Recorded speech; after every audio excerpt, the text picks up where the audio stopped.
Everyone, welcome to my channel. চলো দেখে নেব কি হিডেন সিক্রেট রয়েছে যেটা লুকিয়ে চুপিয়ে করতে চাইছে, বা কি এনার্জি আসছে।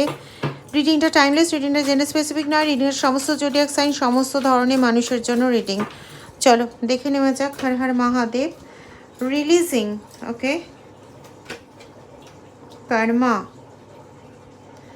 আচ্ছা, এখানে একদিকে তোমার খুব ভালো একটা এনার্জি আসছে, আরেকদিকে ওরা যে কর্মা ফেস করছে সেই এনার্জিটাও কিন্তু উঠে আসছে। দেখো, একদিকে হচ্ছে আসছে যে তুমি তোমার যত নেগেটিভিটি তোমার চারদিকে ছিল, তোমার ওরা যত বাজেভাবে ওরা মানে ঘিরে রেখেছিল, সেই সমস্ত কিছু তুমি রিলিজ করছো, তুমি কমফোর্ট হচ্ছ, তুমি ওই সমস্ত কিছু থেকে দূরে সরে যাচ্ছ। At the same time they are facing their karma, ওরা ওদের কর্মা ফেস করতে চলেছে। ঠিক আছে, তুমি যে কমিটেড রিলেশনশিপে ছিলে, যে কমিটেড রিলেশনশিপ থেকে হঠাৎ করে তোমাকে ধাক্কা মেরে এতটাই দূরে সরিয়ে দেওয়া হয় যে তুমি ভেবেছিলে আর কোনো দিনই এই রিলেশনশিপে তুমি ব্যাক করতে পারবে না, অথচ সেই ব্যক্তিটিকে তুমি প্রচণ্ড প্রচণ্ড প্রচণ্ড ভালোবাসো।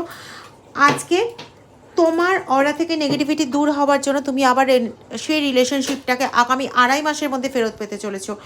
রিজেক্টেড হতে চলেছে ওরা, দেখেছো? পুরো একদম না ডিফারেন্স করে আসছে যে তোমার কাছে কি ভালো আসতে চলেছে আর ওদের কাছে কি খারাপ হতে চলেছে।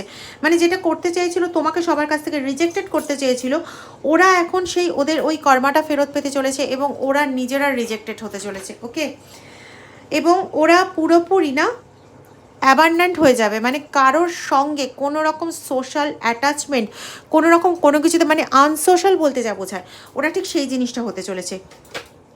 ঠিক আছে, যে ব্লাফ দিয়েছে সব সময় সেটাও প্রকাশিত হতে চলেছে। এটা তোমার জন্য খুব সুখবর, এবং তোমার জন্য সেই দিনটা আলটিমেটলি এসে গেল যে দিনটাতে তুমি নিজেকে খুঁজে পাবে, তোমার স্বপ্নকে খুঁজে পাবে, তোমার বাস্তবকে খুঁজে পাবে। খুব খুব ভালো থাকো, মন দিয়ে তুমি তোমার নিজের কাজটাকে করো, স্বপ্নকে জিতে নাও। ভালো থাকো, পজিটিভ থাকো, আর প্লিজ এনার্জি ক্লেম করে নিও।